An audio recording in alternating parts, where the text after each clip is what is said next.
Greetings, everyone. Pete Pardo here. Welcome to another edition of What's Hot with Sea of Tranquility. Today, we're going to take a look at a very, very cool new thrash release from a band that should have been really big, should have always been remembered as one of the greats of the Bay Area, San Francisco thrash scene. I'm talking about Heathen and their brand new album for Nuclear Blast Records, Empire of the Blind. Let's see if we can get there without the glare. There we go. Hot off the presses here in 2020. Another killer thrash album here this year that, quite frankly, we got the latest from Testament earlier in the year. And now here we are on the back end of the year. We got a new Heathen album, which is their first one in 11 years. I mean, this band has not been prolific by any means. They burst on the scene in 1987 with that terrific debut, Breaking the Silence, which was absolutely a stunning album. It took them 4 years to follow that up, some lineup changes and what have you. Victims of Deception came in 91, and then nothing, right? They broke up, nothing till 2009, The Evolution of Chaos, which was a great comeback record. And now here we are 11 years later, Empire of the Blind finally is out. It's just amazing how this band has been around for so long, yet they just can't seem to kind of keep it going. It's a really shame because the guys are just a fantastic band. I've loved every album of theirs. So we've got in the band, the current lineup, of course, you got Lee Altus, all right, on lead guitars. He's founding member, been there from day one, right? He also plays in Exodus as well. You got David White on vocals, who's been their singer for most of their career. Okay, he's back. You got Craig and Lum on guitars.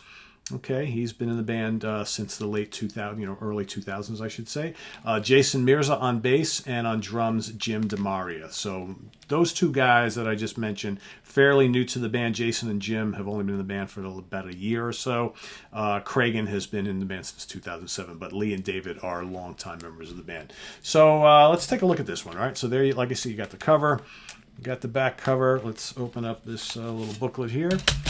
Okay, so here we got the guys in the band, right? We're going to go through. We got the lyrics. Here's Lee.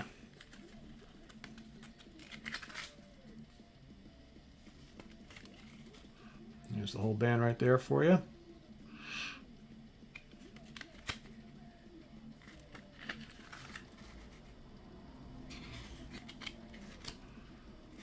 Pretty cool stuff. We've got, how many songs do we have? About a dozen, I think, on this new record here. 2, 4, 6, 8, 10, 12, a dozen.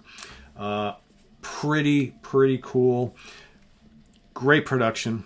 Sounds just like you want like a Bay Area thrash band to sound. If you've loved the last couple Exodus, the last couple of Testaments, even like some of the more recent Overkill, you got these big, humongous guitar riffs, blazing solos. That's what you got on here as well.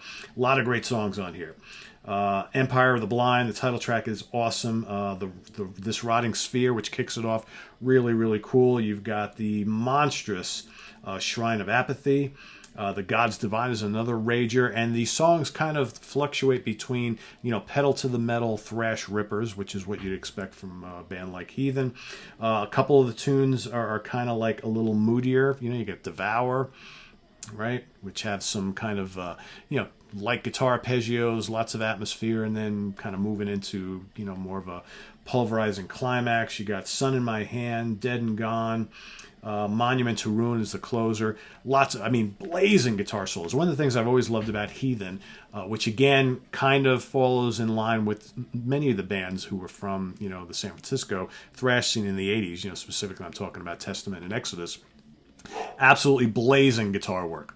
Lead guitars all over the place on here, just shredding solos and rapid fire, monstrous riffing.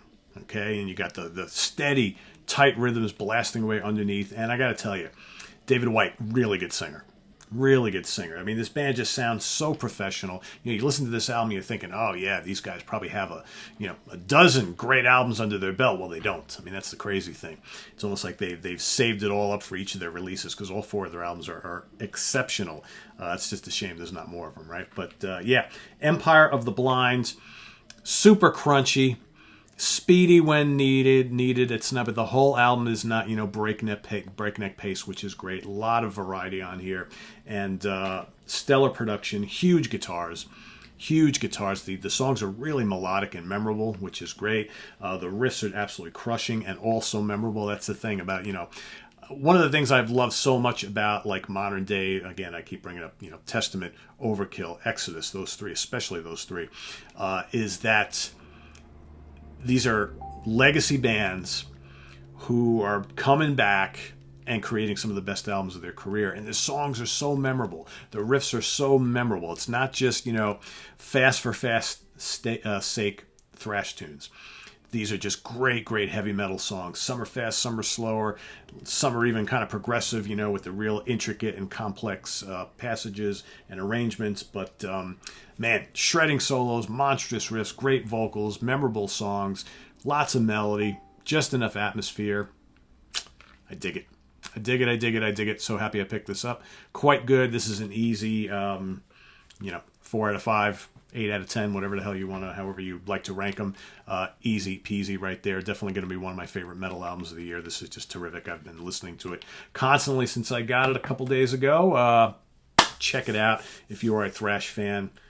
This band, one of the greats. Glad they're still around in some form or another, right? So visit us on the web at www.seatranquility.org. We're on Facebook, we're on Twitter, of course, we're on YouTube all the damn time. We'll see you guys tonight for a little Monday night must-see TV with the Hudson Valley Squares. Of course, tonight the theme is going to be albums by bands you love that you kind of ignored. So in other words, that album from a band where you just love the band, you love the discography, for whatever reason, this particular album, the ones that we're going to bring up, kind of got ignored by us. It's not that we don't like the album, all right? It's just that we like it. We just never really seem to give it as much attention as some of the other ones. So I've asked everybody, this is actually Steve Keeler's idea, we've asked everybody to kind of go into the albums that the bands they really dig a lot and look for those albums that, like, for whatever reason, just never jumped all over back in the day, and maybe now all these years later really appreciate them more than you did back when we were younger and really getting into a lot of these bands. So that's coming up tonight, so you don't want to miss that. Stay tuned, and we'll see you then. Take care. Bye-bye.